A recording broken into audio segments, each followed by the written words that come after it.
Bonjour et bienvenue dans notre émission C'est possible. Aujourd'hui, nous sommes très heureux de nous retrouver autour d'un sujet très intéressant. Est-ce possible, à l'âge de 17 ans, de rencontrer Dieu? Alors, Luigi est à mes côtés, il va vous donner une très belle expérience. Bonjour, je m'appelle Luigi, j'ai 18 ans et ça fait bientôt 1 an que je suis revenu à Dieu. C'est quand même particulier à 17 ans parce que c'est un âge où il semblerait que tout s'ouvre devant nous, où la liberté arrive comme un vent qui nous libère. Et c'est à cet âge-là que tu vas rencontrer Dieu. Comment ça s'est passé? Tout à fait. Bon, de base, moi, ça a commencé depuis tout petit. C'est, pour expliquer bien comme il faut, j'ai grandi dans un foyer catholique et ma mère était catholique pratiquante et on n'avait rien pour se plaindre. Et un jour, le mal a frappé chez moi. On a eu beaucoup de maladies qui sont tombées sur ma famille, beaucoup de décès. Et mes parents ont commencé à tomber du côté de ma mère en dépression. Et dès l'âge de mes 13 ans, j'ai commencé... ma mère, je la voyais tout le temps mal. C'était devenu une habitude pour moi de voir ma mère mal. On va dire que ma maison n'était pas joyeuse. On connaissait pas ce que c'est d'avoir la paix. Et un jour, je me suis réveillé et j'ai vu mes parents heureux, joyeux. Et je me suis posé cette question, qu'est-ce qui s'était passé? Et ma C'était un mère, peu le déclic, là, voilà, quelque c'est chose. ça, c'était du jour au lendemain, comme ça, je trouvais ça bizarre. Donc du coup, j'ai demandé à ma mère qu'est-ce qui s'était passé, qu'est-ce qui la rendait comme ça. Et elle m'a dit que c'était Jésus qui avait fait ça dans sa vie. Donc du coup, moi, comme un enfant de 13 ans, je me dis, quand même, c'est bizarre quand Là, même. tu avais 13 ans à cette Ben oui, époque-là. j'avais 13 ans, je trouvais ça bizarre. Et ils avaient ouvert en bas de chez moi, dans mon garage, une église évangélique. Et j'allais aux réunions de temps en temps, de temps en temps. Et un jour, le pasteur de cette réunion dit, si tu veux t'engager, si tu veux donner ton cœur à Dieu, lève-toi. Et moi, j'ai dit, logiquement, Seigneur, tu as guéri ma mère, tu as rendu heureux mon foyer, donc moi, je vais faire un acte de gentillesse envers toi, je vais me lever et je vais te donner ma vie. Et le temps a passé, et je vivais ma vie paisiblement, comme un enfant de 13 ans, avec Dieu, ma vie, tout ça. Et j'ai commencé à avoir quelques faiblesses, des baisses de foi, et je me suis éloigné de la main de Dieu, on va dire. Je me suis écarté de tout ce qui est l'église, j'y allais de moins en moins, tout ça. Et j'ai commencé à avoir une compagnie. Au début, ça a commencé doucement, juste on sortait de temps en temps. Et dès l'âge de mes 14 ans, j'ai commencé à fumer. Et ma compagnie a commencé à se dégrader. À l'âge de mes 16 ans, j'ai commencé à tomber addict à l'alcool. Tous les jours, je buvais. J'étais dépendant de ça, que ce soit de ma compagnie, des sorties, de l'alcool. J'étais dépendant de ça. Et Et à ce j'avais moment-là, tu penses plus du tout à Dieu, je suppose. plus du tout. C'était plus dans mes C'est pensées. vraiment le contraire. Voilà. Parce que ça démarre à partir d'un acte où on se sent comme un peu redevable. C'est ce qui se passait pour toi, hein. Et comme un acte de gentillesse, tu dis, Seigneur, je vais m'engager avec toi parce que vraiment, tu as apporté quelque chose de bien, mais tu découvres autre chose. C'est ça. Et là, Dieu, il est mis de Oui, côté. j'ai totalement mis tout ça de côté.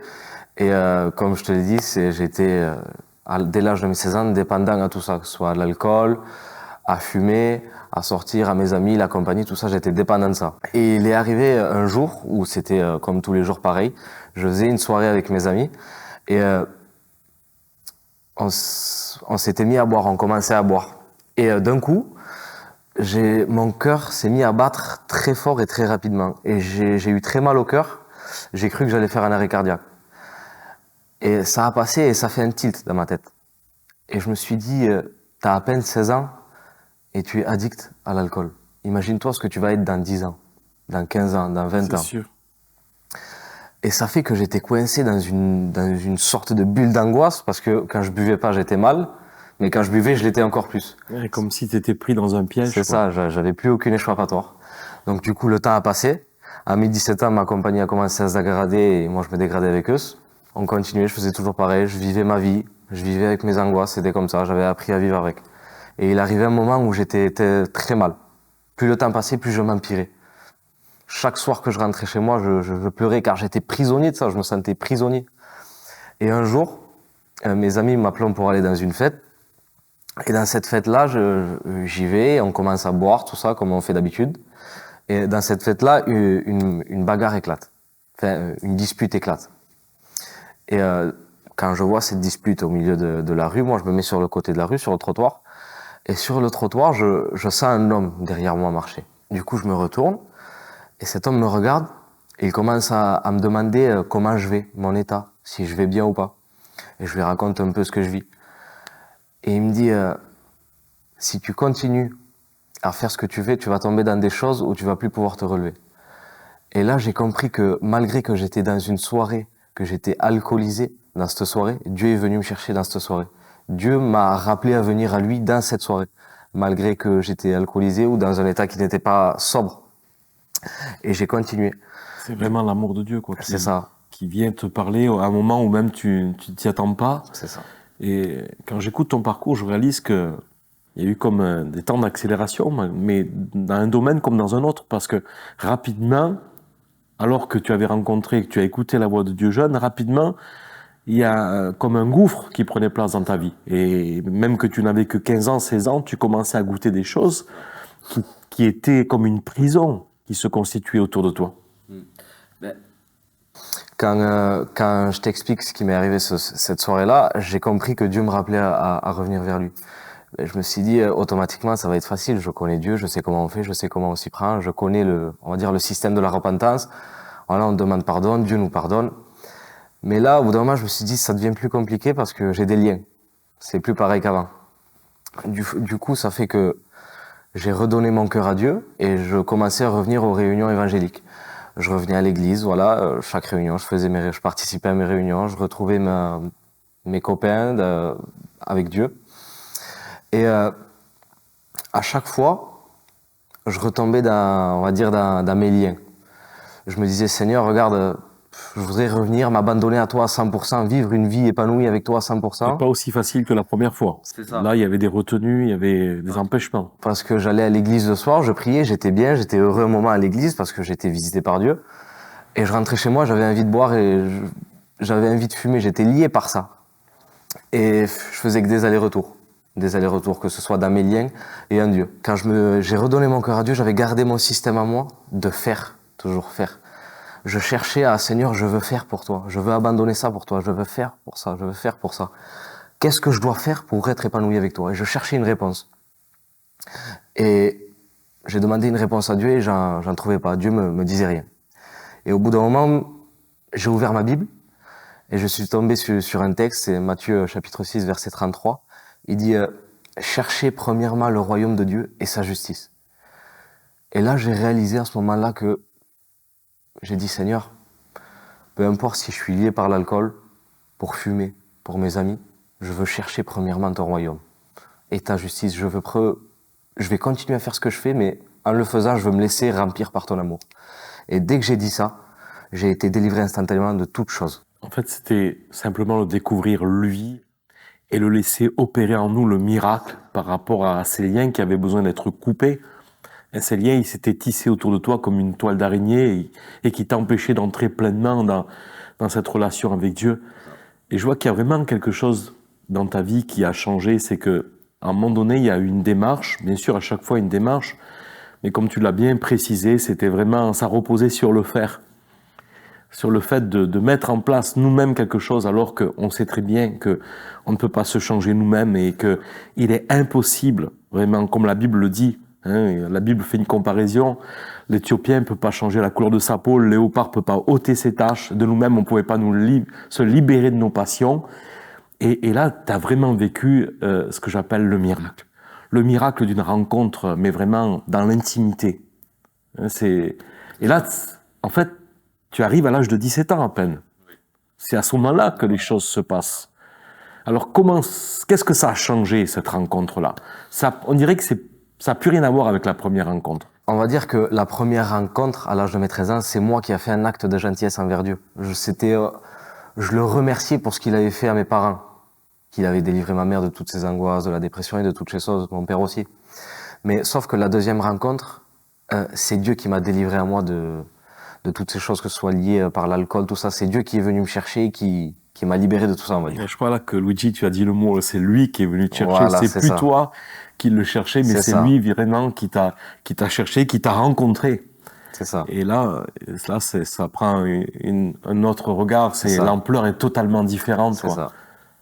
C'est tellement beau de pouvoir vivre cette expérience à 17 ans.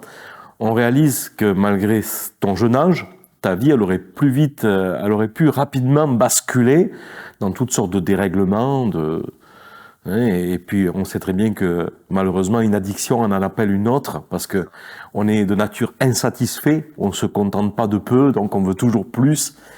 Mais là, aujourd'hui, est-ce que tu peux dire que tu es comblé avec Jésus? Oui, je peux dire que je suis comblé à 100%, parce que je ressens réellement ce sentiment que il est toujours là pour moi. Il est toujours là pour m'écouter réellement. Peu importe si... ma plus grande peur à moi, c'était d'être rejeté de tout le monde. Quand je n'avais pas donné encore ma vie à Jésus, j'étais tout le temps dans le faire, obligé de faire quelque chose, pratiquer une activité. Trouver quelque chose. C'est ça.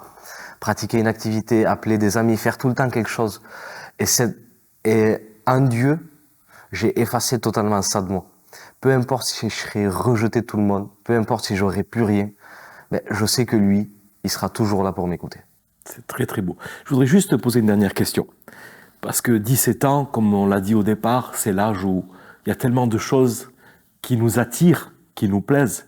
Si tu devrais faire une comparaison avec ce que tu as goûté sans Dieu, loin de Dieu, dans le monde, et ce que tu goûtes à présent avec Jésus, comment tu pourrais comparer ces choses? Par exemple, pendant une soirée, vous allez boire, le lendemain, automatiquement, vous allez vous sentir mal. Sauf qu'avec Jésus, quand vous allez goûter à sa présence, vous allez avoir envie d'encore plus, toujours plus, toujours plus. Et sauf que ce soit l'alcool, la drogue ou les sorties, ça va être limité. Au bout d'un moment, vous allez en avoir marre. Sauf que quand vous goûtez à la présence de Dieu, son amour à lui est illimité. Sa personne est illimitée. Vous allez toujours, tous les jours, de plus en plus, sa personne va se révéler à vous. Et vous allez toujours avoir envie de connaître encore plus sa personne. Oh, magnifique. Donc c'est quelque chose presque qui est incomparable. Quand on a goûté à Jésus, le reste nous paraît fade, je suppose. C'est ça. C'est ce qui s'est passé. En fait, véritablement, tu n'as pas souffert dans le sens où tu n'as pas eu besoin de mettre de pression sur toi pour abandonner ces choses. C'est quand tu as goûté à Jésus que tout le reste... Automatiquement, je me suis laissé envahir par son amour et les choses sont parties toutes seules. Merci Luigi pour ce beau témoignage. Il y a certainement des jeunes qui peuvent écouter aujourd'hui cette expérience glorieuse. Qu'est-ce que tu pourrais dire à un jeune aujourd'hui qui a à peu près ton âge et quels conseils tu pourrais donner par rapport à la vie que tu mènes, la vie que tu as choisie et la vie dans laquelle tu t'épanouis aujourd'hui? Alors, si je peux te donner un conseil, c'est que mon Dieu à moi, c'est pas un Dieu qui fait des préférences. S'il l'a fait pour moi, il peut bien le faire pour toi. Il m'a délivré de l'alcool, de fumée, de la sortie et de ma compagnie. S'il l'a fait pour moi, il peut bien le faire pour toi. Alors, ne te prive de rien, laisse-toi juste envahir par son amour. Merci Luigi, très beau témoignage, touchant. Il y a quelque chose qui ressort et qui est mis en évidence, c'est que Dieu nous cherche. Dieu ne fait pas de distinction. L'âge n'est pas vraiment un critère d'importance. On peut être jeune, rencontrer Dieu et avoir une vie totalement épanouie. Ce n'est pas réservé à une catégorie de gens. Pourquoi? Pour quelle raison? Parce qu'on a pensé que la vie avec Dieu, c'est une vie triste, monotone. Pas du tout. La vie avec Jésus, elle est passionnante. Et vous remarquerez quelque chose, ce que le psalmiste dit. On va terminer avec ce dernier verset. J'étais jeune et j'ai vieilli et je n'ai jamais vu le juste abandonné de la part de Dieu. Donc les années passent comme une vapeur. Profite du temps qui t'est donné pour rencontrer Jésus et reçois le bonheur qu'il veut t'accorder. À très bientôt pour une prochaine émission où c'est possible.